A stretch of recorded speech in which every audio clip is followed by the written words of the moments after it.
not the definition is important if you select. This is as users, I speak, not as a developers. I would say that the screens are developed mostly in Korea, produced in China, developed in Korea, in South Korea, and in South Korea. South Korea, the best are, I'll speak maybe later about this. These are Samsung and LG. Sony also produced in Korea, or they make them in China. The last information is that the development of new screens is done in South Korea, but the fabrication is also in China. So Asia is the best developer and producer of good screens, of displays. So the most important characteristic is the resolution, or so-called DPI, dots per inch, or PPI, pixel per inch. This is the number of pixels per unit surface. This is important. So this is one characteristic, which is the same for all screens. I mean, doesn't matter what the dimension of the screen is, what the diagonal they measure is. According to the resolution, you can have an idea what the quality of the screen is. Okay, the example is 300 dots per inch. That means that we have 300 rows, 300 columns, and 90,000 pixels per square inch. Why we continue with inches? This is the influence of the states again. We know that we have a system C, international system for all measures, but they still impose us, it's very strange, inch. You see, this is the inch. They still measure with steps, with feet, etc. But you know the dimension, 2.54 centimeters. So the important notice, that's why I start with this for the screens. The high definition provides better quality on a smaller screen. The resolution is the criterion for quality of the image. The first,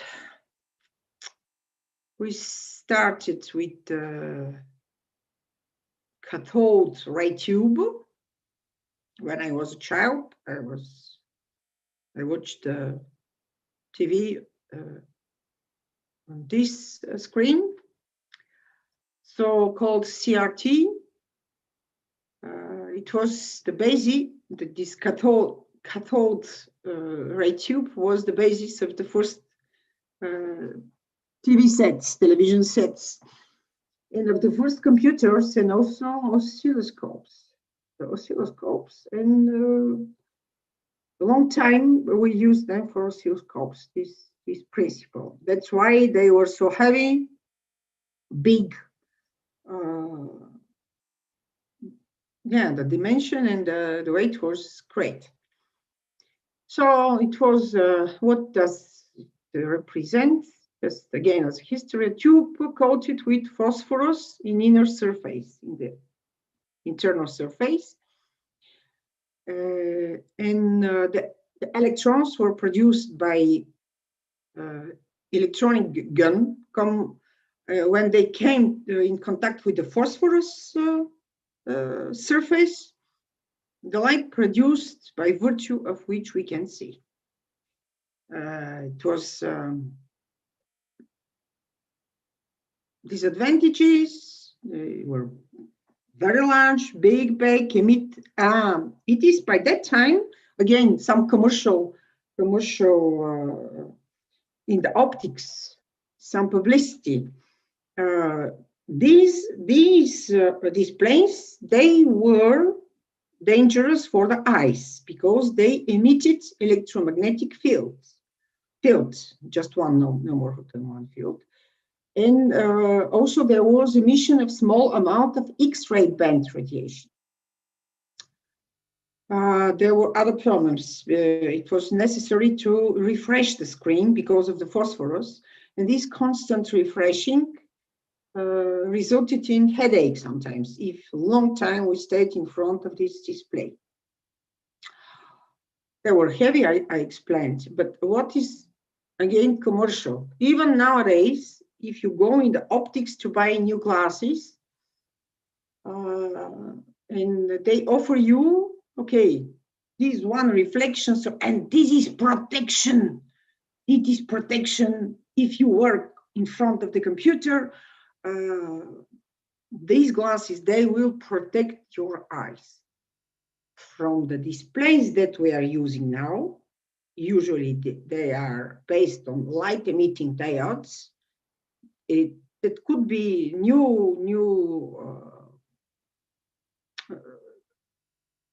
OLED, organic LED, etc., but they're based on LED. There is no more emission. There no problem at all. The problem, this is practical for you, are programmers, are informatikers. The problem with the eyes is when we watch the screen long time. This is not that the screen influences us, but this is our problem. When we watch, we don't close the eyes. We just stare on the screen, and that's why the eyes are sometimes dry. And we should remember and exercise a little bit, even if we don't have time to make a break, just close your eyes to allow them to have more humidity. The next displays that appeared were the plasma displays. Some people, even nowadays, they say, I will watch my plasma. They don't exist more. They are no more used. It was the first flat screens. The technology PDP, plasma display panel, was based on the emission of light through excitation of a gas. It should be excited until the plasma state. The screens used small cells containing electrically charged ionized gases, which are plasmas. You can see some, okay, they were thinner, not like nowadays screens, but still thinner. You can see the construction of the plasma display with phosphor coating in the plasma cells, the display electrodes. We had the electrodes, and it's the principle. The address electrode we had, the vertical are display electrodes, the address are horizontal. This is the principle in the memories, by the way. If you know the physical construction of the memories. So, okay, we have rear plate glass, a dielectric layer, and front plate glass. The two glasses, between these two glasses is created the plasma, is the gas. The gas that was used in these plasma screens, plasma displays, was a mixture of argon, 90% of argon, and xenon. I'm not sure it's pronounced correct. I pronounce it correctly in English, but you understand, I think. So each pixel corresponded to one cell. This gas is contained in these cells. The cells are addressed. I don't think you can, I'm not sure you can see the pointer. They are addressed by row electrodes, and the column electrode from the other side, and between two electrodes, there was voltage applied, the electric field, and the gas was excited until plasma state. How was obtained the image? By modulating the value of the voltage applied between the electrodes and the frequency of the excitation. So modulation of the value of the voltage and the frequency. So it was possible to define 256 luminous intensity value. The colors were produced as usually with RGB, red, green, blue.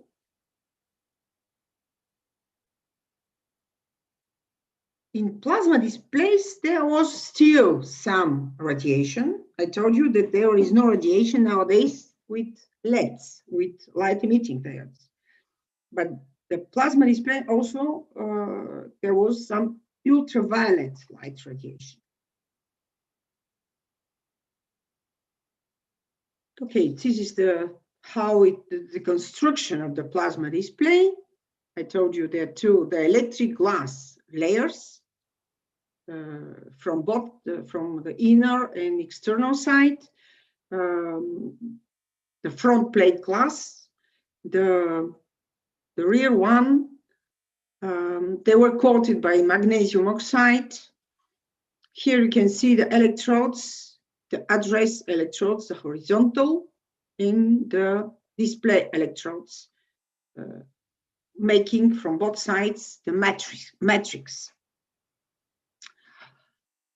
The plasma cells, they were coated by this RGB, made one pixel with, of course, these cells were filled by gas, this mixture of argon and xenon.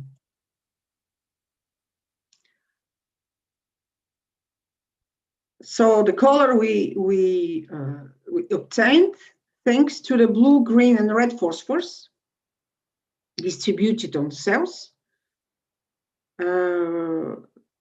Thanks to this phosphorus, the ultraviolet light is converted into visible light. And this made possible to obtain pixels, each one composed by 3 cells. They claim there were 16 million colors. If we ask painter how many colors there are, I don't think the painter will agree with the 60 million colors. I don't know how they measure them, but maybe they measure the intensity and the intensity of different combinations of red, green, and blue.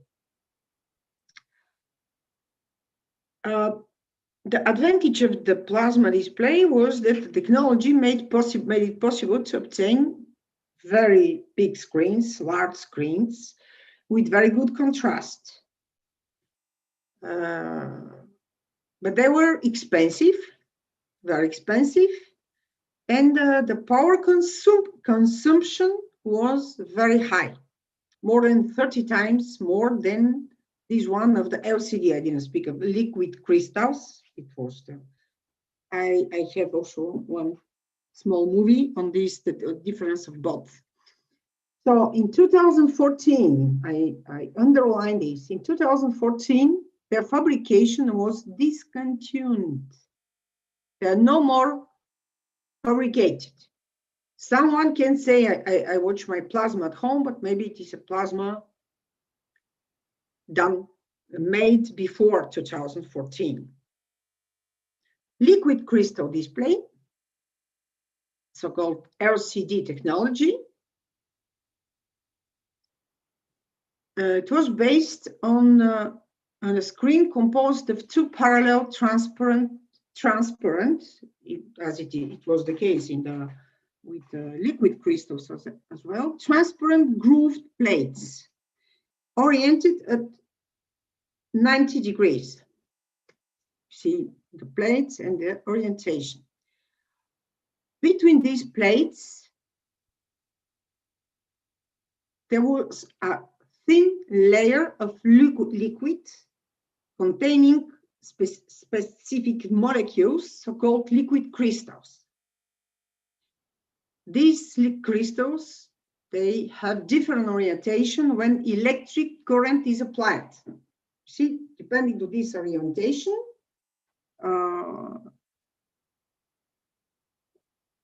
combined with a light source. So the first straight plate acts as a polarizing filter, allowing to pass only the light components whose oscillation is parallel to the growth. The same principle as it was in, of course, this is the light, the orientation. There is a kind of matrix between both plates. When there is no voltage applied, the light is blocked by the second plate, acting as a perpendicular polarizing filter. So we have like two filters. When voltage is applied, the crystals will progressively align in the direction of the electric field and thus be able to pass through the second plate. You can understand that there is no much microelectronics here. This is mostly physics. Just electrical field is controlling the liquid crystals. And what I had to say from the beginning, that microelectronics is both interdisciplinary and multidisciplinary. It is interdisciplinary because it involves physics, chemistry. These are the basics, how it works, and to improve performance in nanotechnologies that obtain. This is engineering. This is engineering, the whole principle of electrical linked to electricity, of course. But it is at the same time multidisciplinary. It is multidisciplinary because the applications are multidisciplinary. We will see if we have time. The Internet of Things, there is communication, but communication, what is in communication? Also microelectronics. The basic is, high frequency. It is multidisciplinary. It is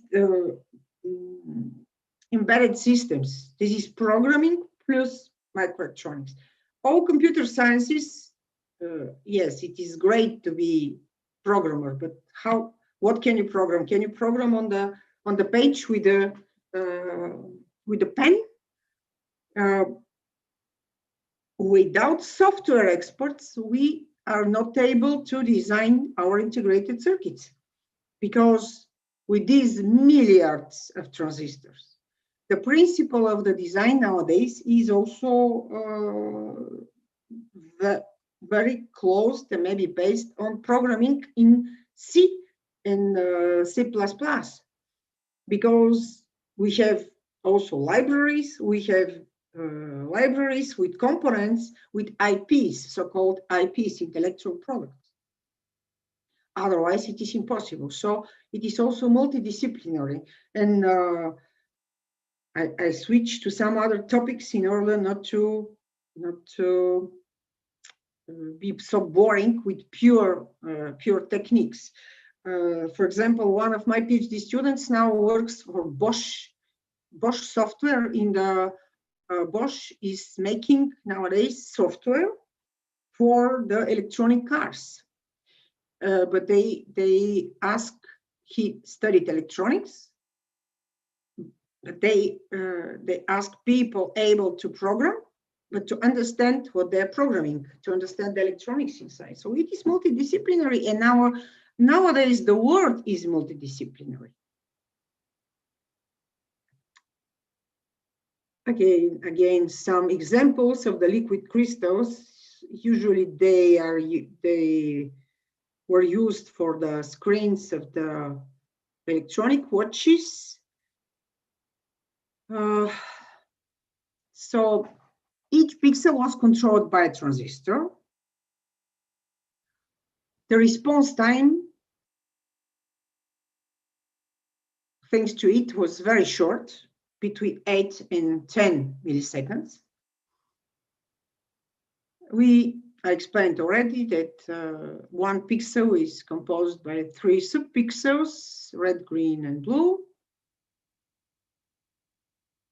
And how we obtain these so-called 16 millions of colors? By changing the electrical power that was sent to each subpixel, controlled by the transistor behind. Here is the microelectronics, the control of these of the molecules of the liquid crystals, and the color shades were affected by this electrical field.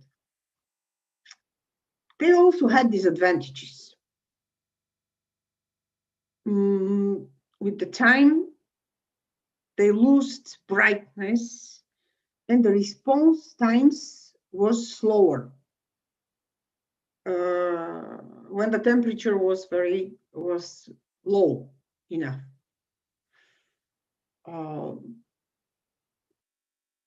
In high temperature, they were very temperature dependence.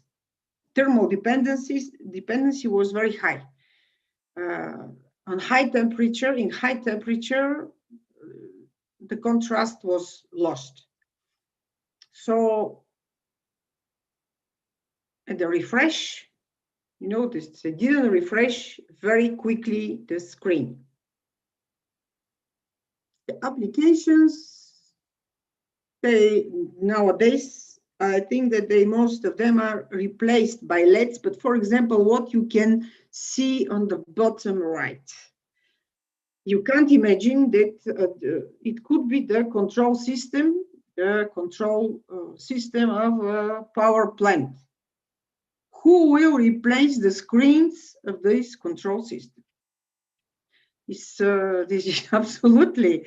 So in these systems, maybe they're still using LCD or the displays that existed by the time of the creation of this control room. But we can change our TV, our televisions, the TV sets. We can change the screens. Usually the new screens are on the new computers, but these applications, the most important applications and with high responsibility, they don't change them there. So calculators, watches, clocks, telephones, by that time, not now. These are applications that are very, very easily changeable. Aircraft cockpit display, for example. Who will change this display? Only when they produce the new aircrafts. Otherwise, it is not something very important. Okay, microelectronics. There are so many things. I changed the topic very many times, but there are so many important things to be done. We speak about high technologies. High technology, we speak about nanometers, but these technologies, they are useful for information technologies, mostly applications. For computers, in the case of domestic applications, for example, we can and we still use controllers on old technologies. Why do we need very fast control of our washing machine or on the dishwashing machine or on the oven? For these applications, the technologies on level micrometers is absolutely enough. And it is a waste of time to make a waste of time and money to use these new technologies. And mostly in the case, of course, FPGA can be used. In this case, they don't use FPGA because they have a lot of customers. FPGA are used in less applications, I would say. So, what is the difference? No.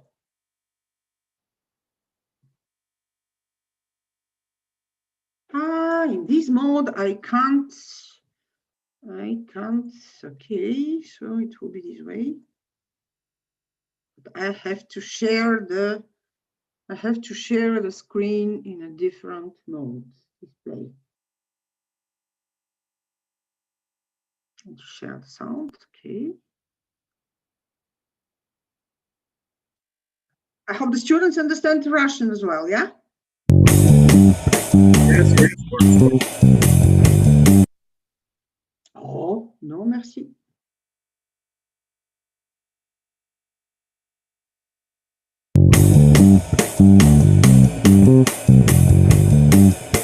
Долгое время именно плазменные и жидкокристаллические телевизоры были главными конкурентами.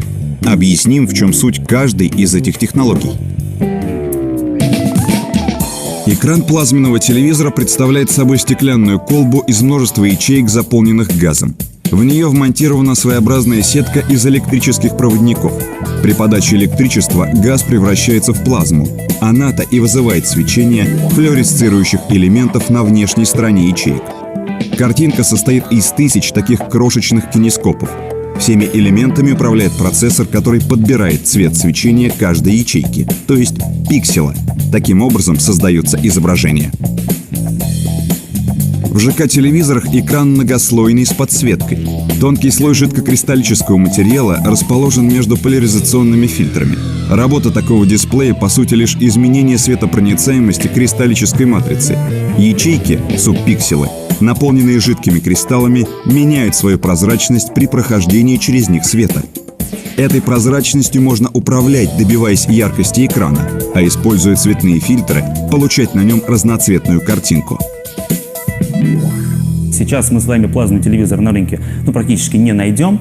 В чем же преимущество именно жидкокристаллической технологии? Во-первых, эти телевизоры обладают пониженным энергопотреблением по сравнению с плазменными. Плазменные телевизоры достаточно сильно грелись, у них было очень высокое энергопотребление. И одним из недостатков плазменных телевизоров было то, что специфика вывода изображения на экран подразумевала, что телевизор мерцает постоянно. У жидкокристаллических телевизоров таких проблем нет. И еще один недостаток плазменных телевизоров был тот, что они выгорали со временем. В наши дни главная борьба между производителями телевизоров высокой четкости развернулась в первую очередь за толщину экрана, ведь это стиль, удобство и экономия пространства в помещении. Сегодня счет в этой борьбе за стройность экранов идет уже на миллиметры. Японские разработчики установили рекорд. Они создали ЖК-монитор толщиной всего 4,9 мм. Даже обычный смартфон сегодня толще. Этот экран можно вешать на стену как картину. Занимать он будет ничуть не больше места.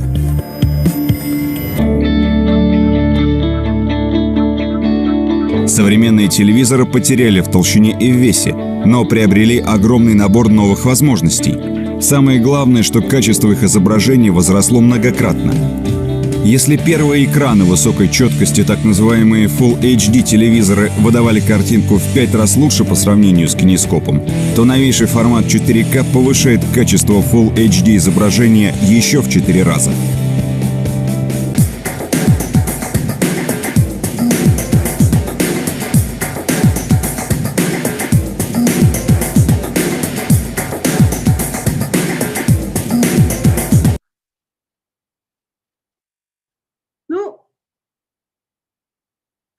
Я вернусь на моего PowerPoint, чтобы продолжить. Как видите, это тоже реклама. У них всегда это так и получается, что Ну, в YouTube очень трудно найти, может быть, в конце, если будет время, я покажу один фильм, который есть у меня очень коротенький, как это производство интегральных схем. Ну, это небольших схем, там, где студенты могут работать во Франции, у них есть такая лаборатория для обучения. Ну, это не реклама уже, это научный, как скажем так, образовательный фильм. So I'll continue with the touch screens because yeah, this is the next step that we have in lycée Internet écran. I don't know, nowadays they're even, and they're very proud of it, that even the screen of the computer can be touch screen. So if there is a keyboard and a mouse, there is no much reason to, and touchpad as well, the touchpad. The touch screen and touchpad, the principles are similar, but with the screen, it is much more complicated because the touch screen is the touchpad, there is no problem with the visibility, and behind there is only the sensoring effect that is used. In the screen, we have behind also the some image that is presented on the screen, and we'll see what are the differences. There are two types of touch screens. Why? Oh. Okay. The origin, in principle, there are two types: resistive touch screens and capacitive.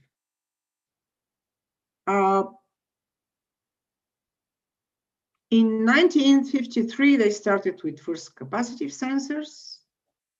Then there were first infrared screens, 72. The first resistive screen appeared in 71, but it is still used in a lot of navigation systems. You still have this resistive screen with the pen, controlled with the pen. In 84, because all these screens, the first touch screens, were only one point was identified where the coordinates of the point where the touching was done. Bell Labs in 84 developed the first multi-touch screen, something that we know very well, and how we can to enlarge or to change the image, the dimension of the images on the screen. So you can see the touchscreen combines computer peripherals by bringing together the display features of a screen and a pointing device. You can see how they mount them on the left side, on the image, on the right side, how they look inside of the, what is the construction. The resistive principle, in this case, we have two conductive layers separated by an insulator. In this case, we have insulating spacer dots, and the two conductive layers, here and here, these layers, are on both sides. And on the top, we have some flexible, hard-coated outer membrane. And behind this is the substrate, the glass substrate usually. So the user applies pressure on one point, and creates contacts. On two sides of the screen, they are on the peripherals. There is the electronics that identifies the coordinates of the point where this pressure was applied. Okay, different applications. They are, in fact, they have the same application, but the screens, computer screens usually are capacitive. The capacitive technology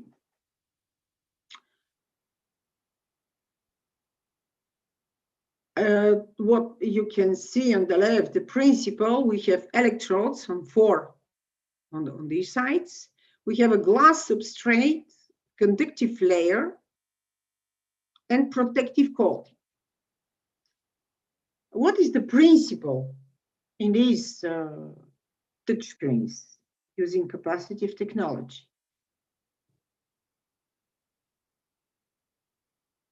A uniform current flows through the surface of the screen.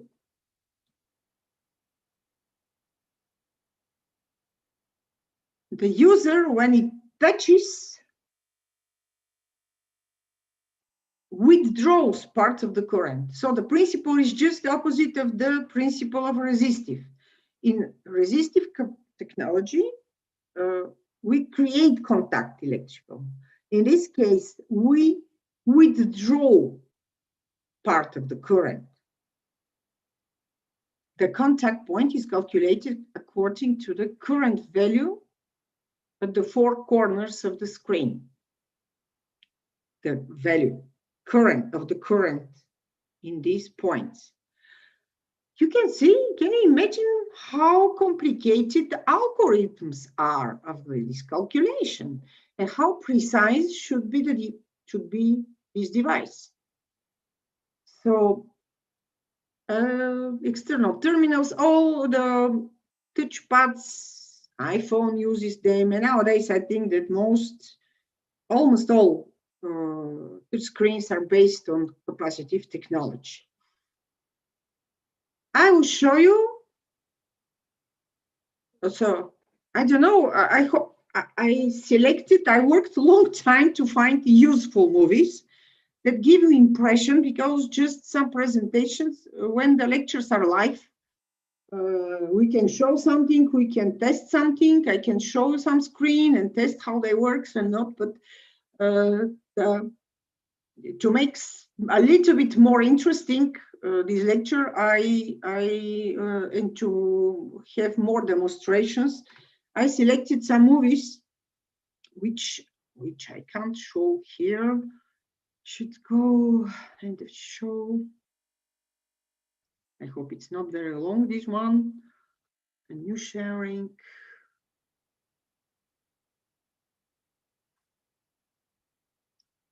With sound. Okay. No.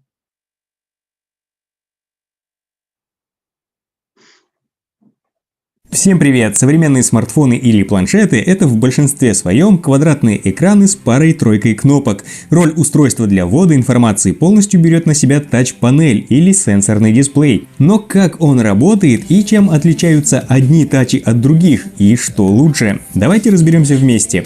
Поехали! Сенсорных дисплеев в природе существует огромное множество. Они используются в промышленности, в терминалах оплаты, банкоматах, смартфонах, графических планшетах и еще очень много где. Сами тач-панели бывают резистивными, матричными, емкостными, проекционно-емкостными. Есть сенсорные экраны на поверхностно-акустических волнах, инфракрасные, оптические, тензометрические и индукционные. И в разных сферах жизни применяют разные сенсоры, при этом как принципы их работы, так и чувствительность, и тем более долговечность одних от других может очень сильно отличаться. Но у меня тут не научный канал, и я не хочу забивать вам голову ненужными подробностями, поэтому остановимся на самой сути. На данный момент самыми распространенными сенсорными экранами являются емкостные и резистивные. Раньше еще применяли инфракрасные, но в силу непрактичности их больше не используют. Чтобы не путаться между ними и сразу определять на ощупь, кто из них кто, достаточно знать одно простое правило.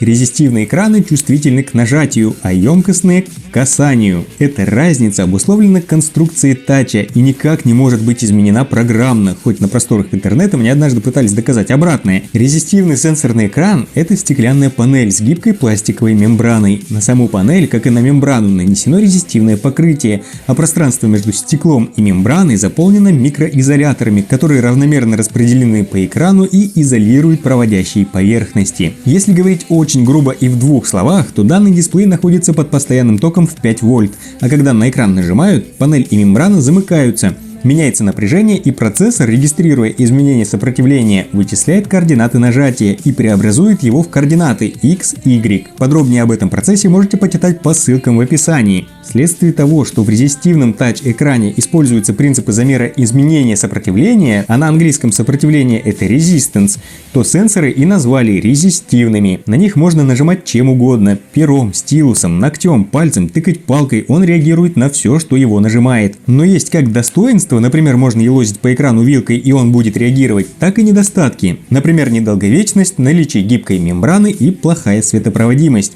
Второй тип сенсорных экранов мобильных – емкостный экран.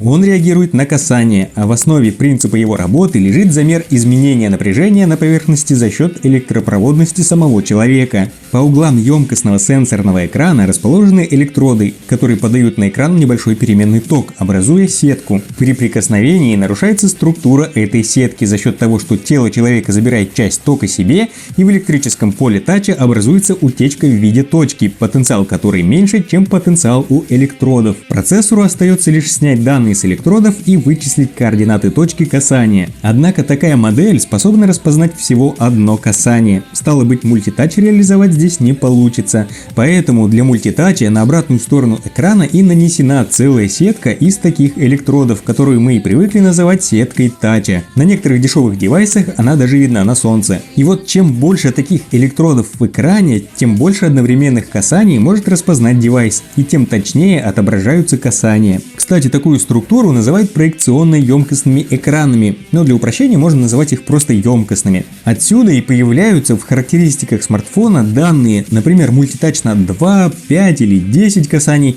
и чем больше, тем лучше. И не потому, что я не нажимаю на тач 10 пальцами, а потому что точность у мультитача на 10 касаний будет выше, чем точность мультитача на 5 и тем более на 2 касания. Поэтому девайсы с мультитачем на 2 касания лучше всего не брать, так как, во-первых, в них используется дешевая тач-панель и касания могут просто не распознаваться точно, а во-вторых, очень часто бывает, что находясь на одной плоскости, 2 касания могут работать некорректно или вовсе сливаться в одно. Также у емкостного экрана нет никаких гибких мембран, и за счет этого он может проводить больше света, поэтому яркость подсветки можно снизить, чем сэкономить заряд аккумуляторной батареи. Ну и заключение. Да, за емкостными экранами будущее. Единственный минус – он не способен реагировать на нажатие твердыми предметами, если ваши руки находятся в перчатках. Но это не проблема. Производители на заводе могут выкрутить чувствительность тача на максимум так, что экран будет реагировать и на приближение руки, и на касание в перчатках, а если еще чуть-чуть подкрутить, то даже на стилус и силу мысли. Резистивные экраны – это уже вчерашний день. Емкостные сенсорные экраны превосходят их по всем параметрам. Их уже не нужно постоянно калибровать.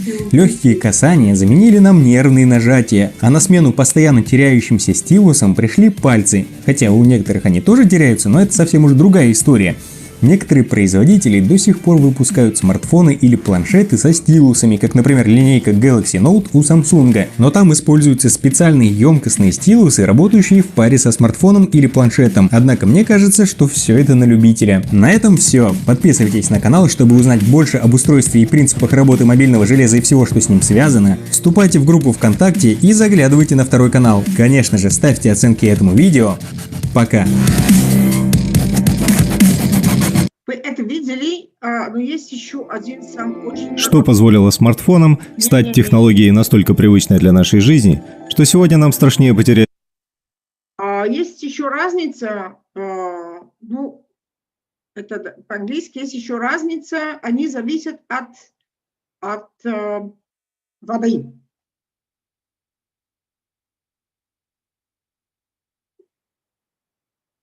Ну, c'est pas ça. Faites défiler, sorry, okay.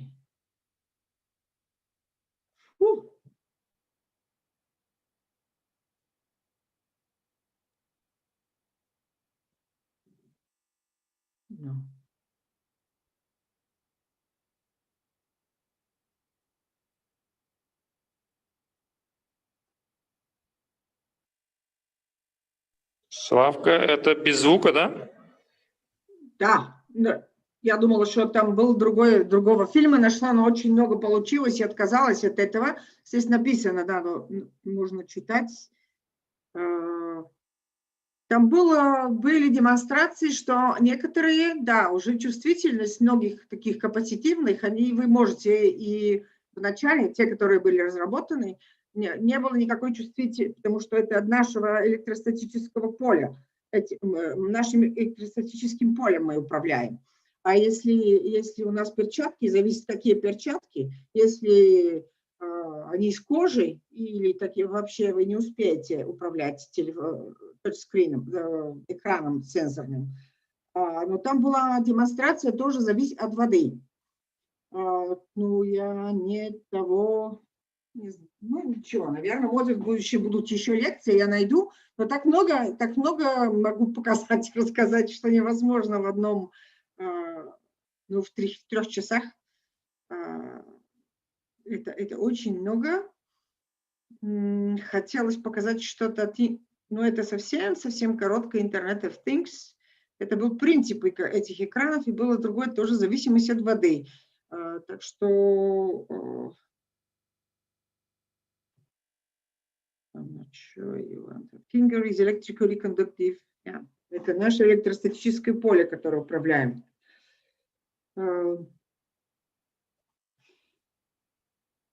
This is the computation where our finger is. This is capacitive, the principle.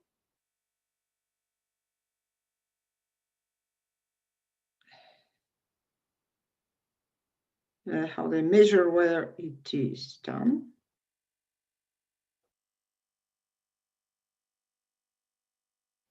And with resistive technology, it is impossible to make multi-touch screen.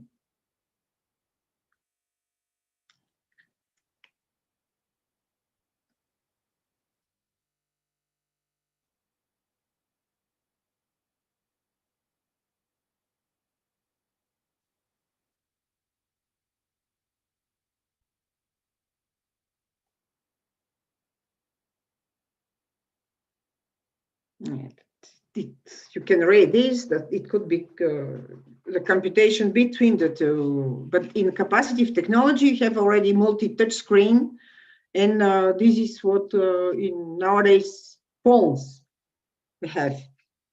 I insist that in the most of navigation systems, the screens are resistive. The technology is resistive. There were other technologies, infrared. I didn't speak about this because it's not. Here is a good explanation how they track this.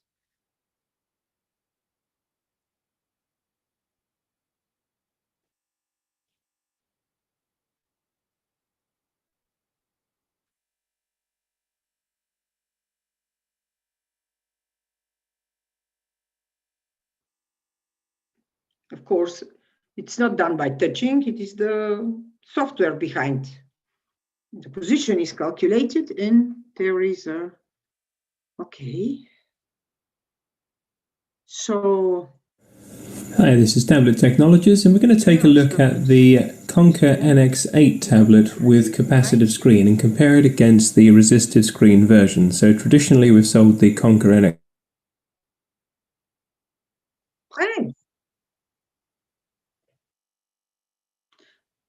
Okay, trends and device technology. I will end with this. Now I will make a very short presentation of Internet of Things. Did I share correctly? Yes, yes. Okay. What exactly is Internet of Things?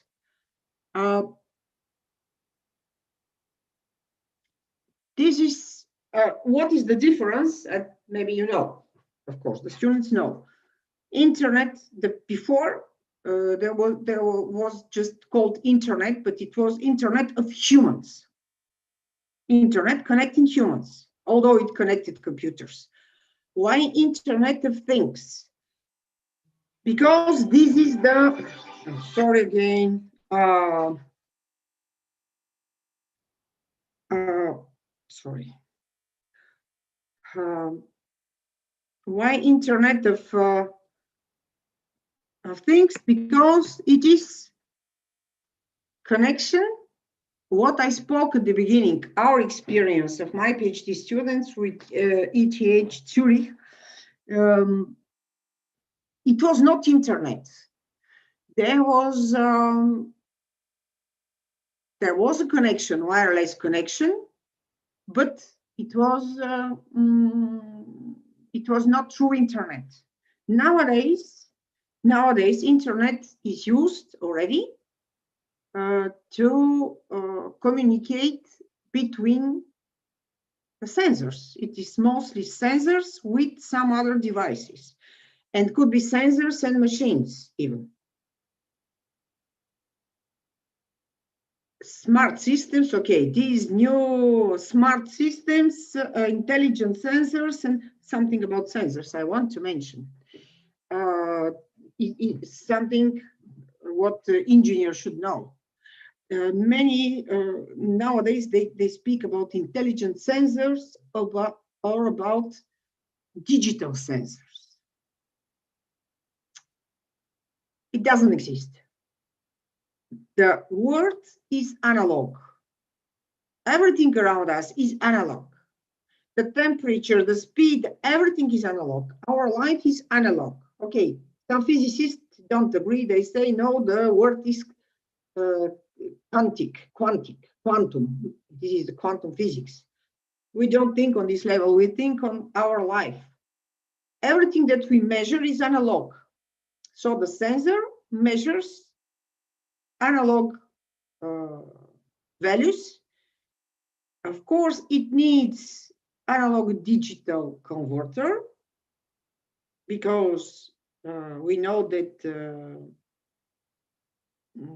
digital with not only calculation, digital treatment of data is more precise, more fast, etc. That's why we need this information in a digital format. That's why the analog digital device converts the data measured by the sensor, and in this, on the output already of the package in which we have a sensor and ADC, analog digital converter, and they call them digital sensor. Okay, but you as engineers, you should understand, or programmers, doesn't matter, as intelligent, technically educated people, you must understand what the question is. Intelligent sensors already, smart sensors, to this system, maybe they add some controller, some other, or system for with displays or something, or for sure there is some calculation, and they show more information than that one measured by the sensor. These are this is the, in fact, what we have. How they call it, this is the people who are not educated, they can think that this is something extremely complicated, but we know what we have behind. So this is the combination, sensors, connectivity. I wouldn't say people and processes, mostly processes. In some cases, what is, I was not aware of what they call Industry 4. It is on fashion now, also Industry 4. In fact, Industry 4, this is the industry automated or robotized, and this is thanks to sensors, connectivity, machines, sensors and actuators we have. So even in microelectronics, in the foundry, because of the need of cleanness, full cleanness of the air and no pollution, if one air is 50 micrometers, 80 is the black, 30 micrometers is the blonde. Can you imagine in the nanometer technology integrated circuits, what damage can we have only from one hair. I don't speak about the dust, etc. And everything is robotized. And we have sensors, we have connectivity, and we have the actuators performing. You saw in the previous movies, you saw some part of these automated foundries. So I can't remove this. It's strange, but I'm trying. Okay, sensors and actuators. What we have, we can measure, and this is part of the Internet of Things. We can measure position, we can measure motion. Of course, I can teach you a lot on the principles, physical principles of the sensors. And they are not only physical, they're chemical. For example, here, when we measure the gases, these sensors are very important in also the liquids, but the contents of what we have. These are very important sensors, and you know that nowadays everywhere we have Internet of Things to control the air pollution in the cities, and not only in the cities. They started with the gases in some enterprises, some power plants, and with chemical sensors, gas sensors, they call them gas sensors. They are based on physical principles. We measure the quantity of the air in, and usually there is a centralized system that shows these results. This centralized system is the Internet of Things system. We can measure, okay, temperature, you know very well, and there are different principles, and also the humidity, the acoustic, sound, vibration. We can measure force, load, torque, strain, pressure. The leaks, if exists, electric, magnetic, it's something that we also measure it is very important to be measured as well. Acceleration, machine vision. I explained to you about this sensor for glucose measuring. Should be chemical. This is something that I don't know. So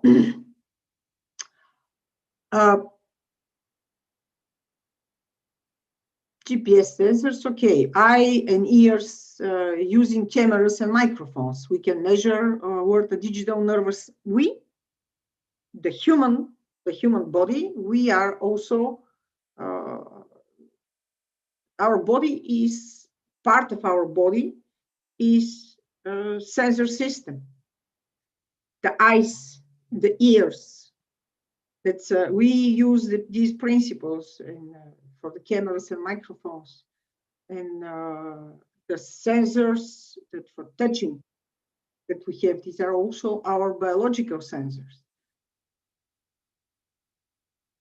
Hopefully, we still don't digitalize this, don't discretize this information in our body. So, connectivity. So, these inputs from the sensors are digitized by, as I say, analog digital converters and placed into networks. And they are digitized, transferred by antennas, small antennas. We need emitter because the sensor itself, it can't emit anything. It just measures something and output usually some electrical value. We need antenna to transfer this signal, and it depends on the frequency, what we can do of not odd, but of smart applications, and smart. Smart is only the human. All the rest is something that the smart humans created. So don't believe in these theories of the artificial intelligence and smart systems. They are smart because we are smart, and we could create them, we could program them. So how to transfer? There are different systems. It depends on the frequency. They are okay. Different antennas. These are. It could be Wi-Fi.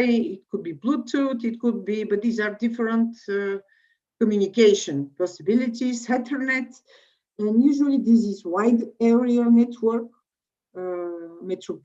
metropolitan area network. This is. It is not only for ecology. This is for control of the traffic in the towns. This is for finding a place in a parking. There's such a system. It's a pity that you can't travel. Last year in a project with Mongolia, we visited fantastic laboratory at TU Berlin, Technical University of Berlin. Fantastic laboratory, financed, of course, not by the university, but mostly by the automotive industry that is developed very, very well in Germany, you know. And it was a system to control the traffic perfectly. And this system, the Internet of Things, in fact, is the basics of electronic cars. You can't have, in order to use fully automated electronic car, doesn't matter electronic or on essence, but usually it will be on electronic. So you need this system. Otherwise, it is very dangerous. Maybe the automated car can drive in a desert or in big road, but in town we need this sensoring system, very smart sensoring system. And we could observe on big screens in this laboratory how they control, and of course with this system they control the lights to optimize the traffic. But the financing of this research and of the creation of this Internet of Things to control the traffic was the principle was the future of fully automated cars. You know that in the States they hurried; they want to be always the first in the world, and they started with some automated cars, but they were victims and they stopped. So different applications. I spoke already about the health applications, but there are much more applications. Okay, smart. What is smart? Let me see what they call smart resources and money. Okay. Yeah, we can control the temperature at home, the heating with those. What is more easy, because I studied automation, we can create absolutely independent system, measuring the temperature in rising or taking off some heating. Nowadays, they create it with the use of phones. We receive the information on your phone and you control from a distance. Yeah, it is more flexible. Otherwise, the system could be, if the system is completely automated, it will be fixed at which hour to have heating, at which hour to stop it, etc. But with your phone, you can control not only this, you can control everything at home now. About the cars, we spoke about to go, it's automatic cars. It's also health application of sportsmen. The sensors calculating all this. This is not completely new thing, huh? And there is no Internet of Things with these activity trackers, because they are on your body and you follow them. Of course, your trainer can control from a distance.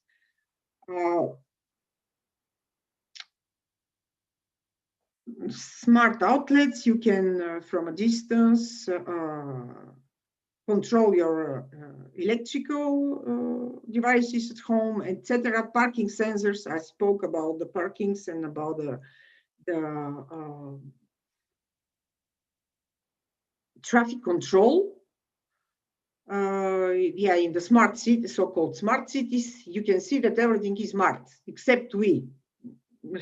Of course, it is just the opposite. We are the smart. Okay, they say that they saved a lot of time in San Francisco to find, but yeah, this is a big problem. In big cities, it's very difficult to find a parking, for example. And so this is a very good solution as well. So they made this example. It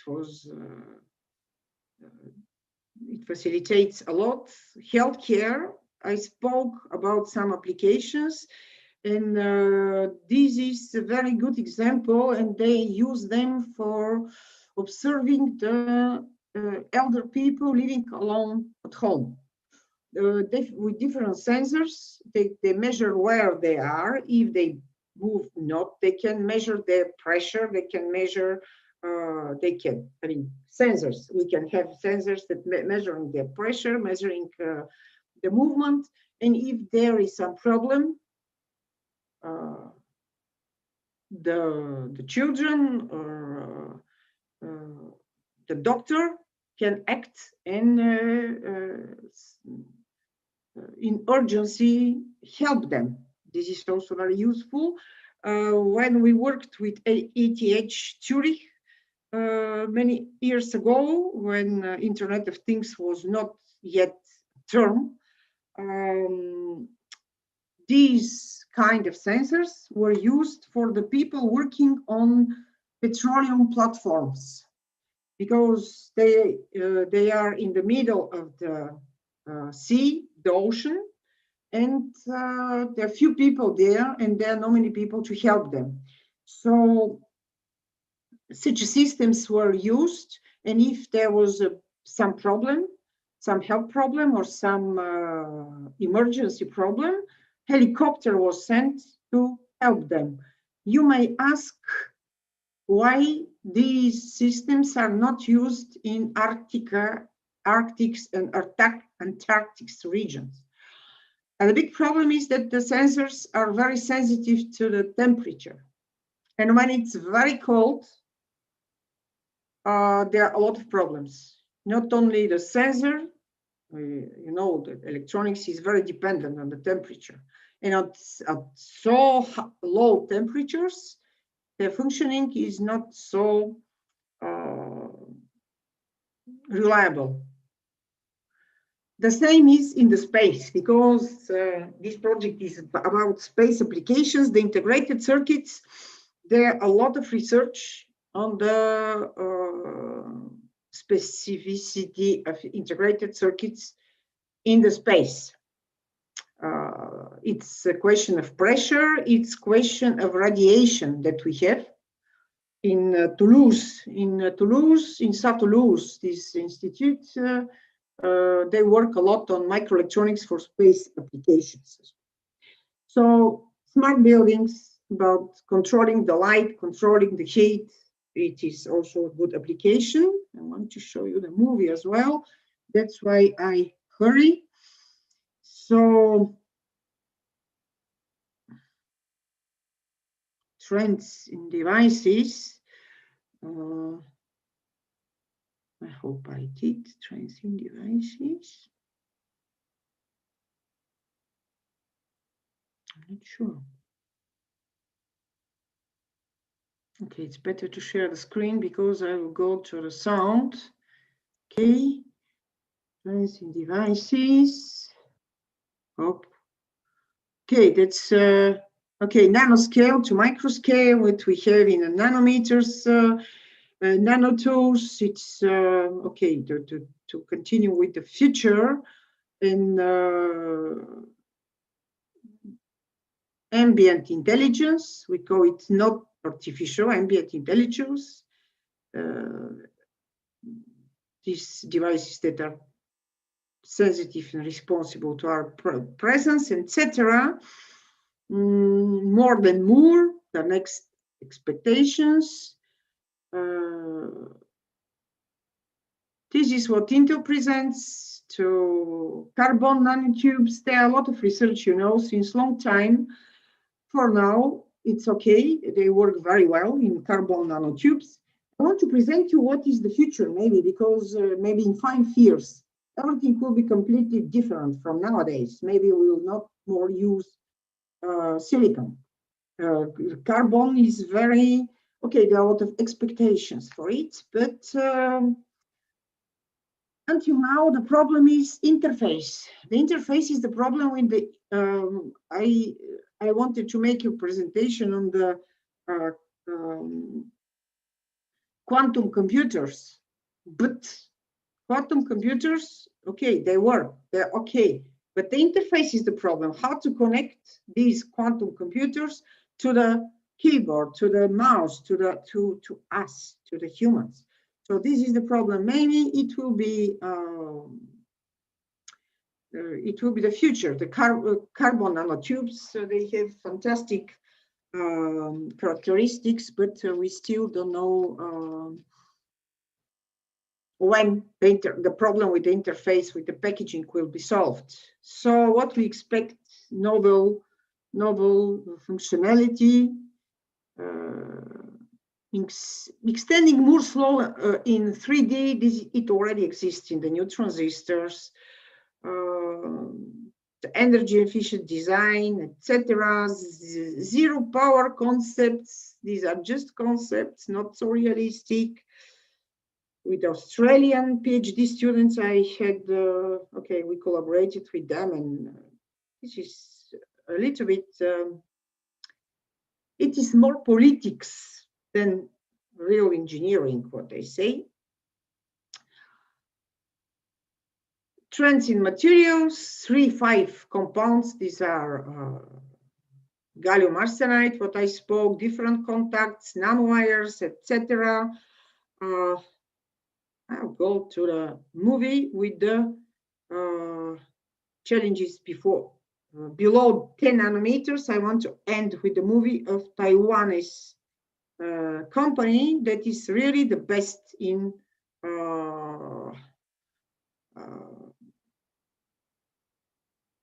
this is very important what I show now, because maybe it will not tomorrow, maybe in two years we'll have these new technologies. And for programmers, it is the new design methodologies.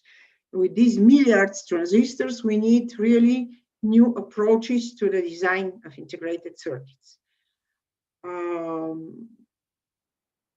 Okay, this is about the iPhone. They will not speak about our phone, but they will show us. Can you share with sound? Okay. In this Taiwanese company.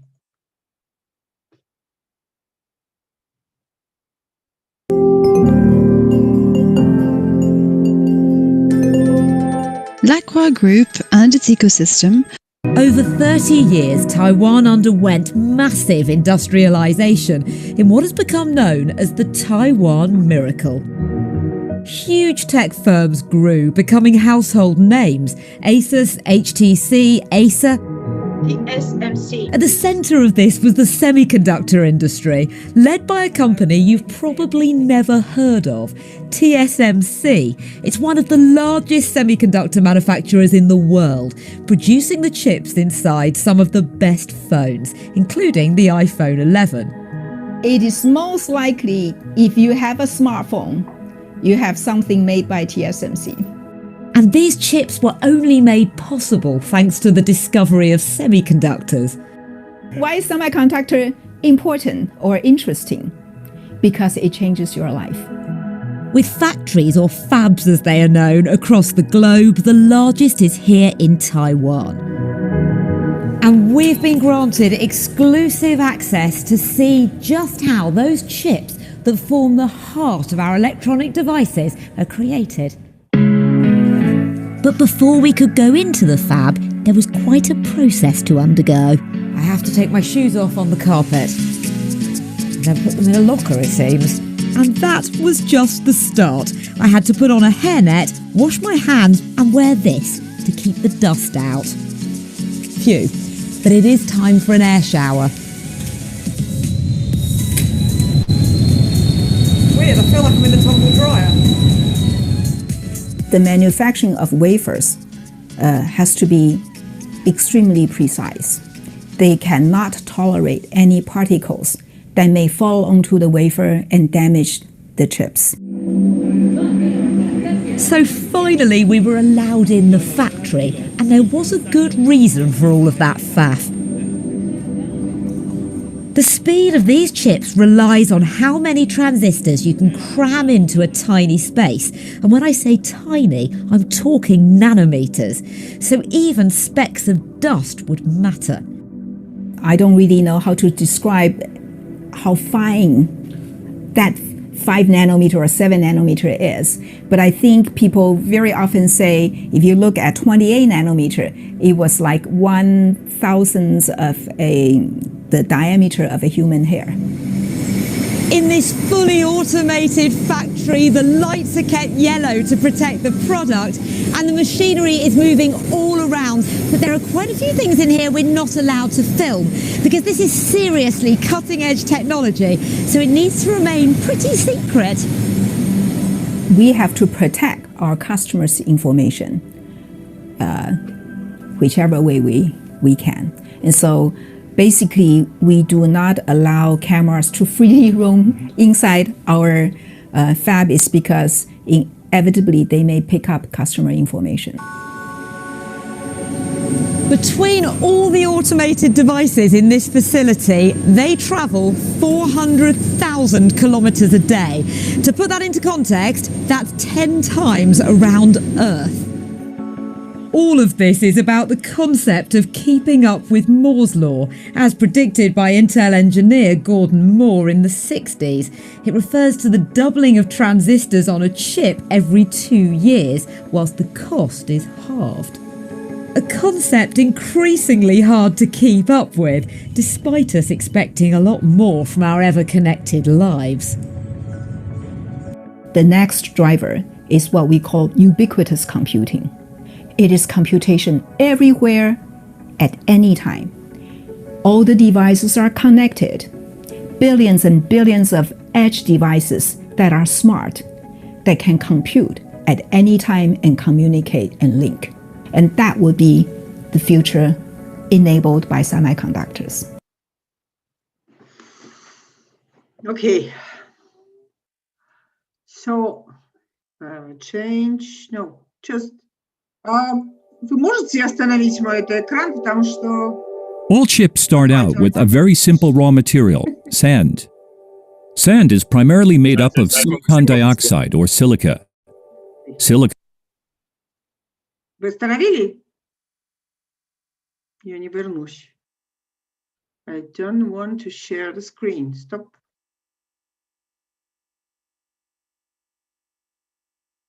Okay.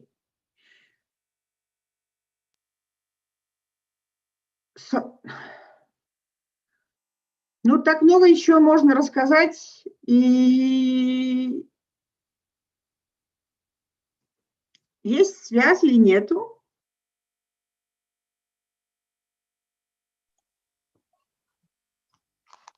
Yes, Professor, you can talk. We are hearing. Okay, no. I think that, yeah, we spent our 3 hours. I have so many things to tell more and so interesting, but I hope to do it in face-to-face mode, huh? When we meet next time. And I'll show you more and more interesting. If it's, of course, it's interesting for me, and I'm not sure it's interesting for you and your students. No, it was very interesting. Thank you. Thank you very much. Okay. And if you are finished, is there any questions, please?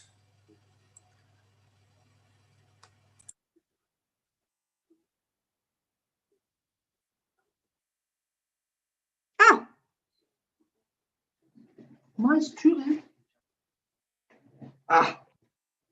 At the same time, I'm connected. That's strange. I'm connected to my. What happens? I was connected to Microsoft Teams, and I heard my students speaking.